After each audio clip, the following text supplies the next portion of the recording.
Hey, faithful, welcome into the show. You're watching the San Francisco 49ers Report. By the time that you're watching this, I hope all of you are having a phenomenal weekend. You've had some great plans and you're having a lot of fun.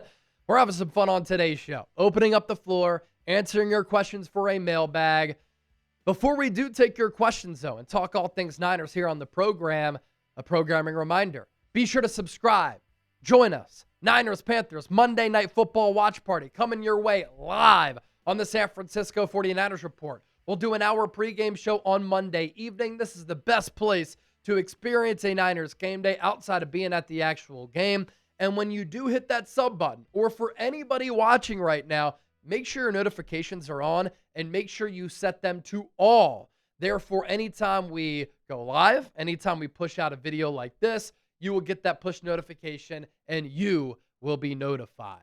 Let's begin here with the Gaming Jokers. Chase, love the show. Thank you, brother. Appreciate that.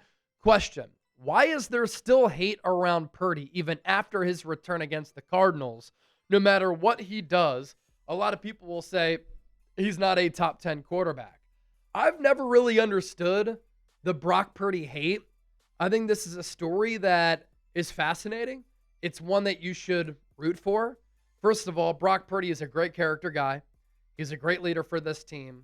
When Fred Warner, Trent Williams, and George Kittle are saying, we noticed right away this guy was for real and he is our quarterback, I trust their evaluations and what they see behind the scenes. But what we've seen from Purdy has been storybook. The guy was Mr. Irrelevant in 2022, final pick of the draft. He comes in the 2022 season, goes undefeated up until the NFC Championship game. Then in his first full season as a starter, coming off the elbow surgery, he leads the Niners to the Super Bowl in a game that they should have won. Can you imagine what the conversations would be around Purdy if he won the Super Bowl? And obviously he still has an opportunity to win one in his career. They would probably, if they're not already working on the script, make a movie about Brock Purdy.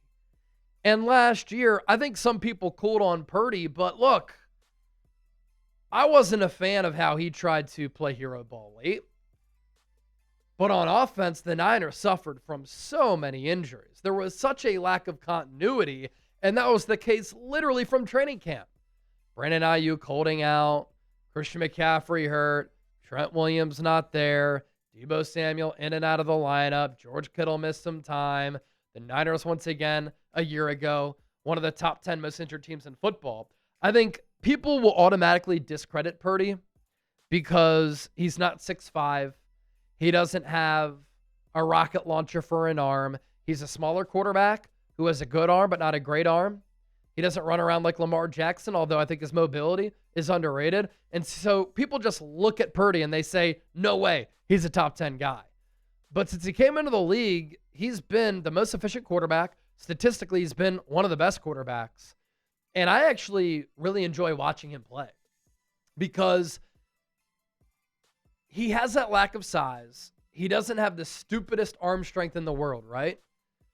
But what he does is so impressive from a timing, anticipation, accuracy, layering footballs, being smart, cerebral, high football IQ type of player. So he plays the game of quarterback in an old school type of way in an era where the quarterback position has been a little bit watered down. Clap counts, one read. If it's not there, take off and run. The high school and college game, a lot of those offensive schemes have been adopted by NFL teams. And pre-snap, post-snap, you don't have to do a lot of the things that Joe Montana had to do, that Steve Young had to do, that Peyton Manning, Drew Brees, Tom Brady had to do. And so Brock Purdy, to me, is an old school type of quarterback, and I find it refreshing to watch when we don't see a lot of those quarterbacks any longer. The guy's also tough and has a lot of fire and cares. Niner faithful also, people might say, oh, he's making $55 million per year now. He's not worth it. Looked pretty damn good against Arizona. Didn't have to shake off any rust. Hadn't played since week 4 through 3 touchdowns and no picks. Do you think that Nick Martin will see more action on defense with the injury to Tatum Bethune? Yes, Niner faithful, I do think that we're going to see more of Nick Martin. He played in 14 snaps against Arizona. The guy had 7 tackles in those 14 snaps. Now, he started to see some action for the first time all year, and I thought he played pretty well, all things considered. I will tell you this. He's going to make mistakes. You got to live with it. He will make some wild plays where he shot out of a cannon. He ranges east to west, gets into the backfield, makes a big hit. But he will also have lapses in coverage where he doesn't really know what spot of the zone he should be covering or drop back to, or what guy he's supposed to cover. But like we've lived with the ups and downs of a player like Upton Stout or Michael Williams, C.J. West, Alfred Collins, Marquise Siegel, you got to do the same with Nick Martin. And that's why it's never made sense that the Niners didn't play him this year, because they've lived with some of the mistakes that the other young players have made. Why not do the same with Nick Martin? Plus, he gives you athleticism that makes you say, wow, that sticks out on tape. That when you're watching a game, he makes a play and you're like, holy shit, look at number 45. I also like his skill set. Over time, he'll be better in coverage. You can use him right now as a blitzer. He's a solid run defender. And with the injury to Tatum Bethune, Curtis Robinson is going to man that middle linebacker spot, but he moves up the totem pole as far as the depth goes. Ali or Ali, one of the two. Hopefully I pronounced it right. Thanks for your question here. Can the 49ers potentially use Mac Jones in a package deal for a premium edge rusher like Maxx Crosby or Myles Garrett? So I do think that the Niners are going to get a lot of calls after the year about the trade availability of Mac Jones. And I think that Mac Jones has proven that he can be a legitimate starter in this league. What he did under Kyle Shanahan this season was very impressive. And there are teams that are going to need a quarterback after this year. Do I think that Mac Jones can be the component of a trade to get a player like Maxx Crosby or Myles Garrett? No. But if you're looking at the Browns, we'll see what happens with Shedeur Sanders the rest of the year. Chances are they need a quarterback, even after they drafted 2 in April. The Raiders, they paid Geno Smith. He stinks. The thing with Mac Jones is that not only do I think he can be a legitimate starter in this league, next year, he's very affordable for $4+ million. So if you do have Geno on the roster, some of these really good college quarterbacks go back to school, making the quarterback class thin, and you don't want to draft a QB, you could have Geno Smith on your team and then cut bait after 2026 because Mac Jones isn't making anything. Now, what would it take to get a player like Maxx Crosby or Myles Garrett? It would take probably a first-round pick, maybe 2, and Mac Jones in order to get a player like that. If I'm the Raiders this offseason, I would trade Maxx Crosby and Brock Bowers. I would completely tear it down to the studs. I would rebuild because there are so many different players away from competing. I would fire Pete Carroll, and I would start over. And if you trade Crosby and Bowers, it's 4 or 5 first-round picks you could potentially get. For the Browns, rebuilding team, doesn't make sense on an awful team to pay an edge rusher more than $40 million. More of your questions coming up here on the other side, but let's get to our sponsor. Today's 49ers Report is brought to you by PrizePicks. I love PrizePicks so much. Join the millions of users. Sign up today on America's #1 fantasy sports app. The hard-hitting football action even better with PrizePicks. The weather might be changing, but the feeling of being right never gets old. So keep the season rolling on PrizePicks by getting $50 instantly in lineups when you play your first $5. PrizePicks has a couple of new features. It's the only app that offers stacks, meaning you can pick the same player up to 3 times in the same lineup. You want to pick more on Josh Allen's pass yards, rush yards, or touchdowns. Now you can pick all of them in the same lineup only on PrizePicks. Follow other PrizePicks players directly on the app. Copy their lineups in one click. Whether it's a friend, a celebrity partner, or just somebody whose picks you like, hit the follow button and check out every lineup they create in the new feed tab on PrizePicks. 2-pick power play. Christian McCaffrey more on the receiving yards. It's been a go-to this year. It's been incredible. Tet McMillan, more than a half rushing or receiving touchdown. Download the PrizePicks app today. Use the code CLNS. Get $50 in lineups after you play your first $5 lineup. That's code CLNS to get $50 in lineups after you play your first $5 lineup. PrizePicks. It's good to be right. Our guy Chua, Do you believe in Matt Gay? Do you think that he will struggle? How will he perform in place of Eddie Pinheiro? So look, when you lose a kicker midway through the year, there aren't going to be a lot of good options because the 32 best kickers are currently on teams. If I were the Niners, I probably would have gone with Anders Carlson. I know he's been spotty with other teams, but when he kicked for the Niners for a brief time a couple of years ago, he was good. Has a really good leg. And so with Matt Gay, he's replacing a player in Eddie Pinheiro who has been so good this year. 22 for 22 on his field goal makes and attempts. And whether it be 40 to 49 yards, 50 plus, Eddie Pinheiro has earned the nickname Eddie Dinero for a reason. The guy's been money. Matt Gay has had success in his career. He was a kicker for the Rams back when they won the Super Bowl in 2021, and he was a Pro Bowler that year.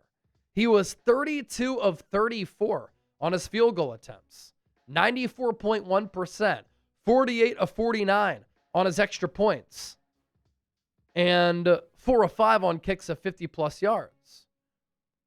Booming leg. Now, the last 2 years, Matt Gay has not missed an extra point, but he has struggled from 50-plus. This year with Washington, 4 of 9. Last year with Indy, 3 of 9. So in the last 2 years, he is 7 of 18 on kicks of 50-plus. So that's a concern, but maybe instead of going for a field goal, Kyle Shanahan opts to go for it, knowing that. I think what the Niners liked about Gay, big leg if they need it, maybe they can get his confidence back on track, but they know they're bringing in a kicker who in 3 seasons during his career has been 100% on his extra points. The Niners know that he's not going to cost them in that area. So some concerns for sure because of how good Pinheiro has been. But Matt Gay, coming to the Niners, pressure's on you.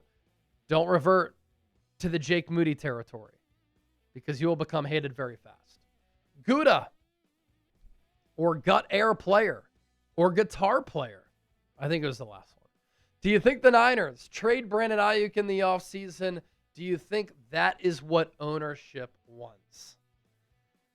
I could see this going so many different ways.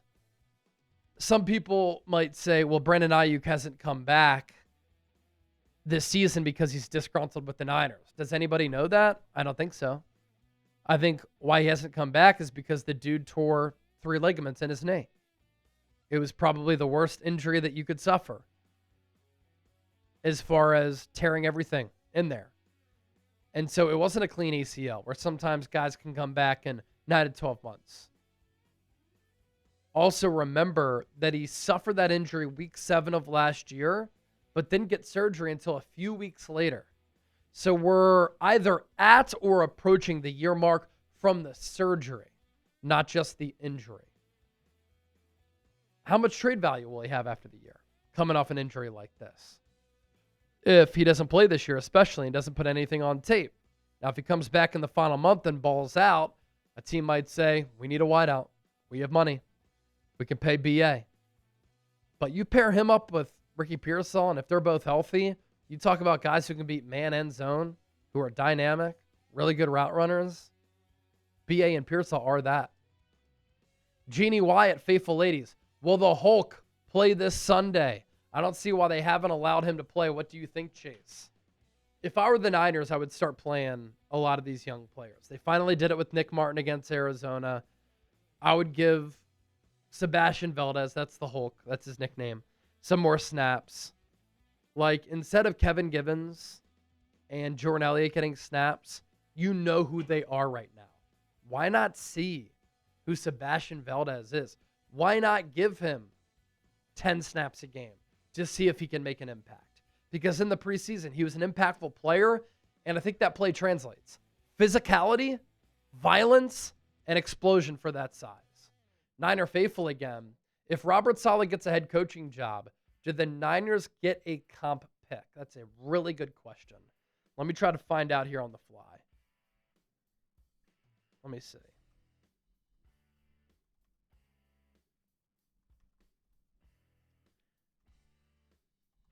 because it would be a minority hire for another team.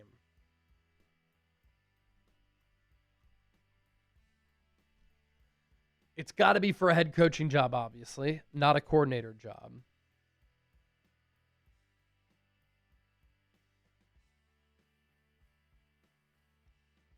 Grok is telling me no.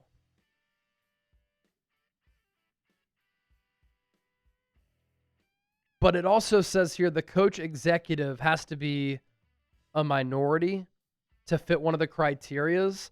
I thought because Saleh is Lebanese that the Niners got a comp pick back for him when he left after the 2020 season. I could be wrong on that, but I'll have to double check. It would take me some more time, and I don't want to just give you blank airspace here on the show. Let's see.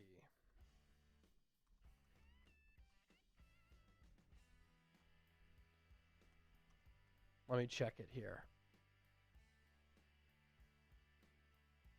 I don't think the Niners got a compensatory pick for Saleh in 2020. For some reason, I thought they did. They got one for Ran Carthon. They got one for Mike McDaniel because one of his parents is black, one of his parents is white. They got one for D'Amico Ryans.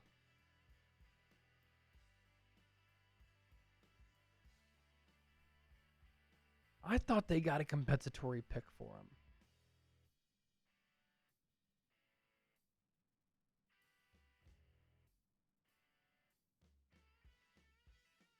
See, I'm seeing here that they did.